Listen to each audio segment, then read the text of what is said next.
बाजूच राहिले सगळ्यांनी त्याच्यासाठी टाळ्या वाजवा.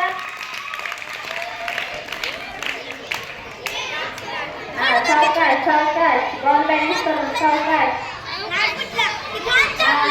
थोडंच राहिले. बॉल पडला नाही पाहिजे. आता हा आपला बॉल बॅलेन्सिंगचा खेळ आहे. एकही मुलींनी मध्ये यायचं नाही. सर्वांनी त्यांना छान प्रतिसाद द्यायचा आहे. सर्वांच्या टाळ्या उजवू द्या. हा ज्यांचा बॉल पडला त्यांनी बाहेर.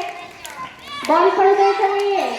सावकाश सावकाश सावकाश सावकाश. मॅडम पर्यंत तरी जावं. सावकाश.